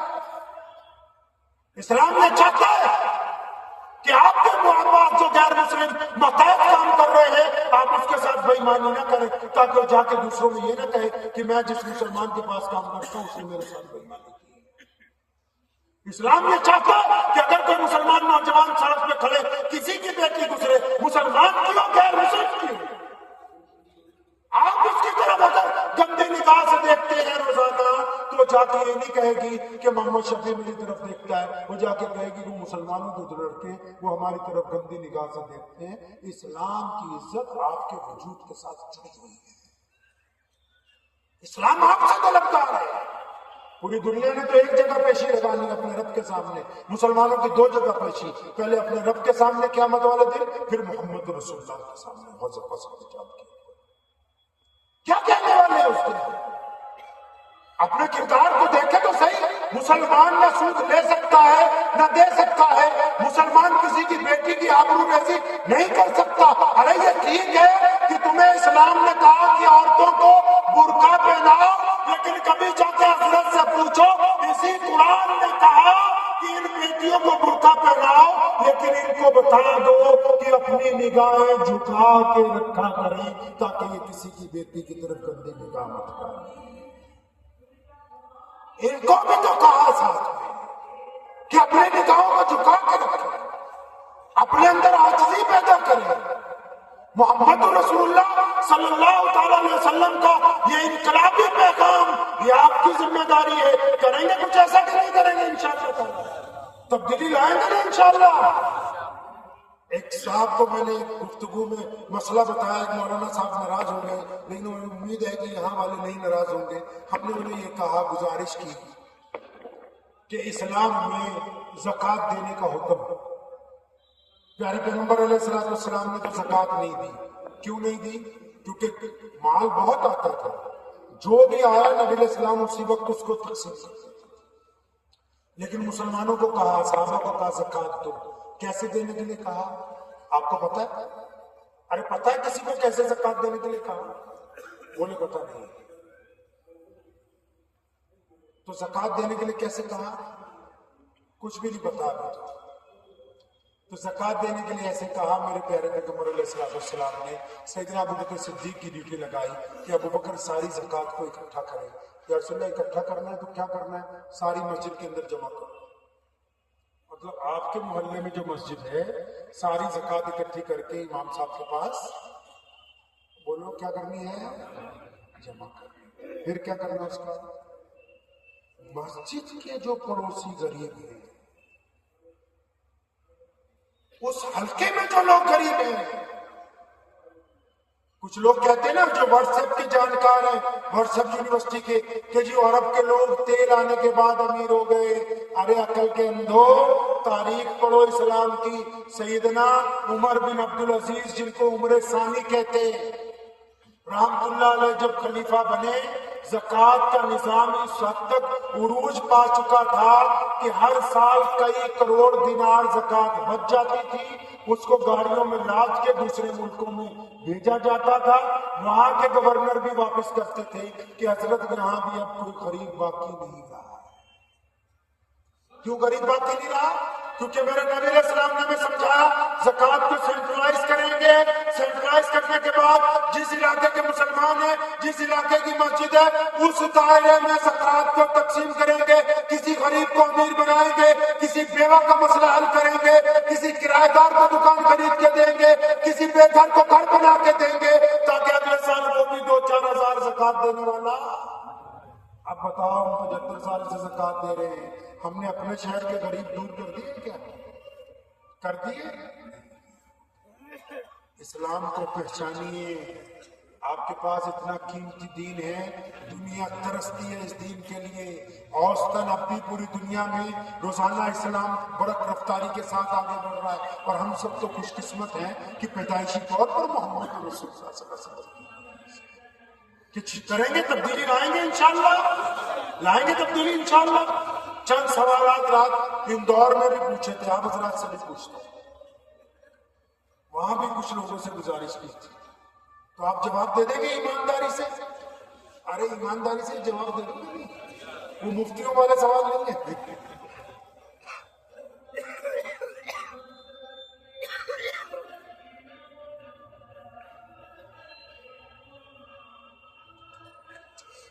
تو میں عرض یہ کر رہا تھا، دل تو ہوگا آپ کے پاس، لگا ہوا ہے نا اس بات میں، دل پہ ہاتھ رکھنا چاہیے. رکھ لو، کوئی بات نہیں، دل کھڑ لیں، اچھی طرح رکھ لو یار، جواب ادھر سے نہیں، رکھ لو. تو آپ لوگ اطمینان سے اپنے دل کو پوچھ کے مجھے یہ بتائیں، جن کی عمر 20 سال ہے، 25 سال ہے، 30 سال ہے، 40 سال ہے، 50 سال ہے، اور ماشاءاللہ جن کے ابو جان گھر میں موجود ہیں، آپ نے کیا اتنی مدت عمر میں کبھی شام کو جا کے، کبھی رات کو گھر پہ جا کے اپنے تھکے ہوئے باپ کو گلے لگایا ہو کہ ابو یار مجھے تم سے بڑی محبت ہے، میں کہتا نہیں ہوں؟ کہا ہے کبھی آپ نے اپنے باپ سے کہ یار تم نے ہمارے لیے زندگی، تیری ہڈیاں گل گئی ہمارے لیے؟ جن کے باپ مر گئے وہ کبھی اس کی قبر پہ گئے ہو کہ ابا تیرے بغیر وہ زندگی نہیں رہی؟ پوچھو نا، اس دل سے پوچھو. آپ مسلمان ہیں نا، اس لیے پوچھ رہا ہوں آپ سے. آپ کہتے ہیں نا کہ آپ نمازی، اس لیے کہہ رہا ہوں. کبھی آپ نے اپنے دل سے پوچھے اس دل سے کہ اپنے بوڑھے باپ کو گلے لگایا؟ محمد رسول اللہ صلی اللہ علیہ وسلم اپنے والد کو یاد کر کے اشکبار ہوتے ہیں اور ام ہانی سے پوچھتے ہیں بار بار، بتا میرے ابو جی کیسے تھے، ان کا چہرہ کیسا تھا، وہ چلتے کیسے تھے؟ آپ بتاؤ کہ آپ نے کبھی اپنے والد کو گلے لگایا؟ پیارے محمد رسول اللہ نے اپنے والد کی قبر پہ جا کے اس بات کا احساس دلایا کہ میں آپ کو دیکھ نہیں سکا. آپ بتاؤ اچھا باپ کو نہیں گلے لگایا. اچھا یہ بتاؤ کبھی ماں کے پیر دبائے ہیں زندگی میں؟ کبھی کہا کہ اماں تم نے ہمیں سوکھے پہ سلایا تو گیلے پہ سوتی رہی ہے؟ بتاؤ تو صحیح ماں کو گالی دینے والوں، ماں کے ساتھ ترشی سے بولنے والوں. قرآن پاک نے کہا یہ دونوں کندھے نا، قرآن میں اللہ فرماتے ہیں اس کو ایسے جھکا، ایسے کندھوں کو موڑ اور پھر ماں باپ کے ساتھ بات کر. پڑھیے قرآن پاک. فرمایا اپنے کندھے جھکا کے ان کے ساتھ گفتگو کرنا. آپ بتاؤ نا اپنے دل پہ ہاتھ رکھ کے کبھی امی جی کے ساتھ کچھ وقت گزارا ہے؟ کبھی ماں کے لیے کچھ کیا ہو؟ پوچھو نا اس طرح سے. اچھا کبھی اپنی بیوی کو کہا ہو کہ یار میں تیرا دوست ہوں، کوئی بات نہیں تو اپنے سارے دکھ مجھے بتا. کبھی اپنی بیوی کو کہا ہو کہ تو اپنے ساتھ دکھ مجھے بتا، میں تیرے ساتھ کھڑا ہوں؟ بتاؤ کبھی کہا ہے؟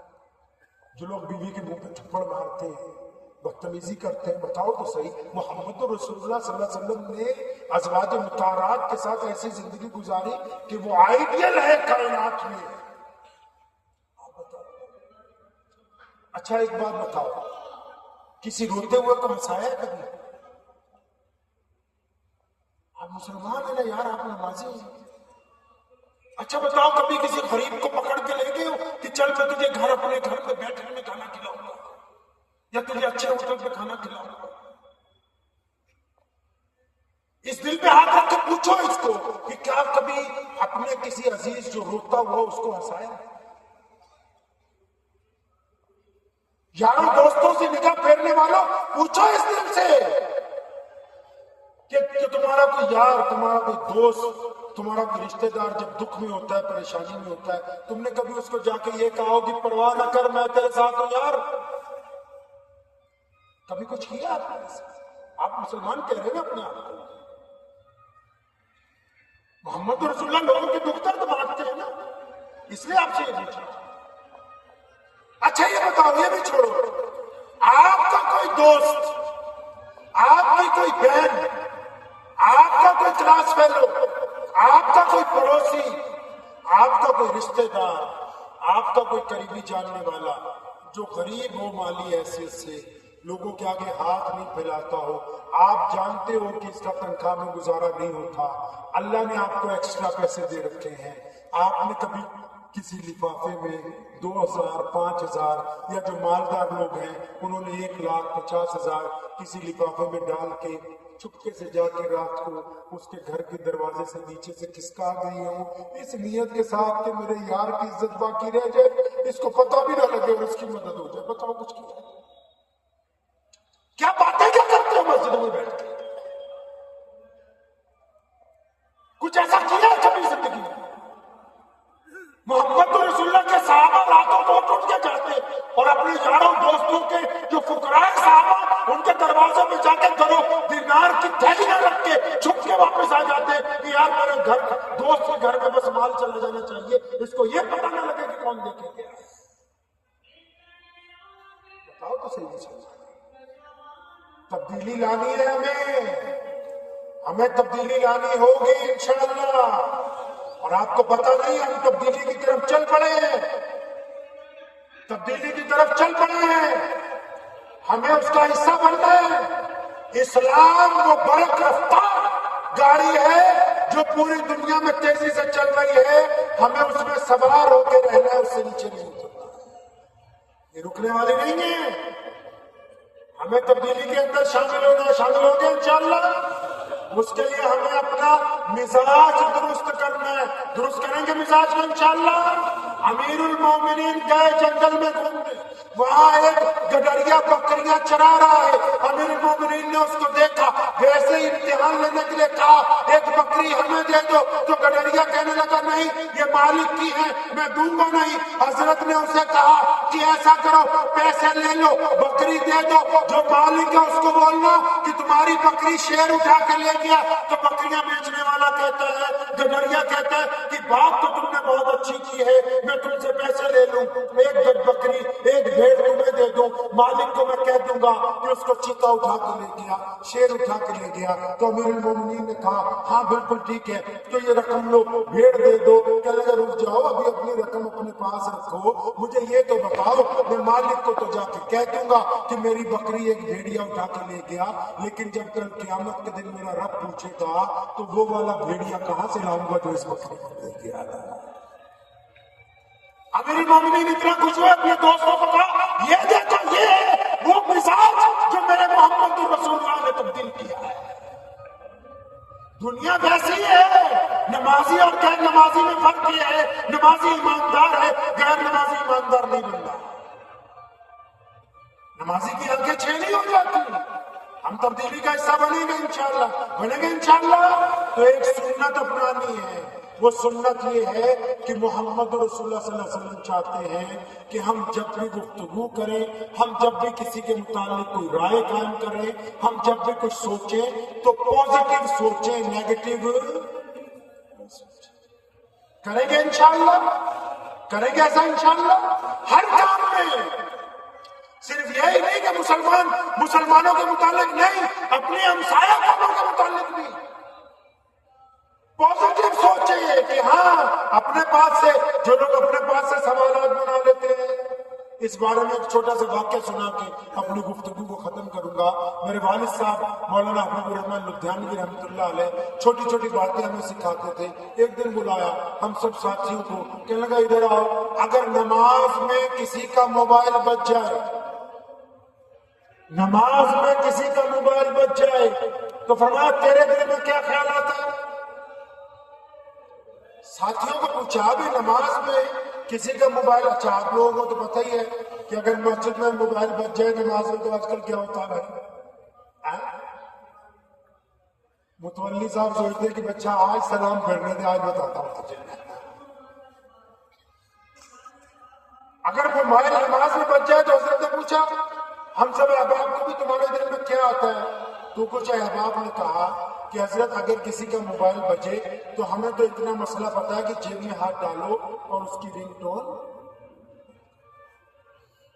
تو ہم نے حضرت سے پوچھا کہ حضرت موبائل اگر کسی کا بچ جائے، آپ کے ساتھ کوئی نماز پڑھتا ہو، آپ کے دل میں کیا خیالات ہے؟ تو فرمانے لگے بیٹا جب میرے قریب میں کوئی میرا ساتھی، میرا دوست، میرے محلے کا، میرا جان پہچان والا یا کوئی مسلمان نماز پڑھتا ہے نا، تو اس کے جیب میں جب موبائل بجتا ہے، جب وہ نماز پڑھنے کے لیے آیا ہو، تو جب موبائل کی گھنٹی بجتی ہے، آپ کو تو پتہ ہی جب گھنٹی بجتی ہے تو باقی نمازی کیا سوچتے ہیں آج کل؟ وہ بولتے ہیں اس کا روز کا کام ہے، گنڈا ہے، بدماش، آج اس کا رگڑا لگائیں گے۔ تو حضرت کیا کہنے لگے ہمیں؟ فرمایا جب بیٹا گھنٹی بجتی ہے نا تو میں اپنے دل میں اپنے رب سے دعا کرتا ہوں کہ یا اللہ یہ جو گھنٹی بجی ہے یہ خیر والی ہو، کیونکہ میرا بھائی تو گھر بتا کے آیا کہ نماز پڑھنے آیا ہو، اس گھنٹی میں کوئی پریشانی کی بات نہ ہو، کوئی دکھ کی خبر نہ ہو، کوئی آفت نہ آئی ہو۔ اب تو موبائل کی گھنٹی بھی یہ طے کرتی کہ باقی نمازی اپنے بھائیوں کے متعلق کیا سوچتے ہیں۔ ہمارا مزاج یہ طے کرتا ہے کہ ہم کیسے ہیں۔ اس مزاج کو رسول اللہ صلی اللہ علیہ وسلم کی اطاعت کے مطابق کرنا ہوگا۔ یاد رکھو یہ دین محمد رسول اللہ کا ہے، وہ اس کے مالک ہیں۔ جس طرح ایپل میں سیمسنگ کا سافٹ ویئر نہیں چل سکتا، سیمسنگ میں اوپو کا نہیں چل سکتا، اسلام میں کسی مولوی ملا کا سافٹ ویئر نہیں چل سکتا۔ جو رسول اللہ صلی اللہ علیہ وسلم نے کہا یہ اسی سافٹ ویئر سے چلے گا۔ اگر آپ اس میں اپنی مرضی تھوپنے کی کوشش کریں گے تو آپ خود بھی ذلیل ہو جائیں گے، دنیا کے سامنے بھی آپ کا اپنے مزاج کو نبی علیہ السلام کی سنت کے مطابق۔ رسول اللہ کیا چاہتے ہیں؟ رسول اللہ چاہتے ہیں کہ آپ پازیٹیو سوچیں، آپ اچھا سوچیں، آپ اچھی گفتگو کریں، آپ کا گمان اچھا ہو، آپ کی نیت اچھی ہو، اپنوں کے متعلق نہیں، غیروں کے متعلق بھی، اپنے متعلق بھی۔ اور پھر اللہ نے رسول اللہ کی سنت کو دیکھتے ہوئے اعلان کیا ہے کہ میں اپنے بندے کے گمان کے مطابق۔ اللہ نے کیا کہا؟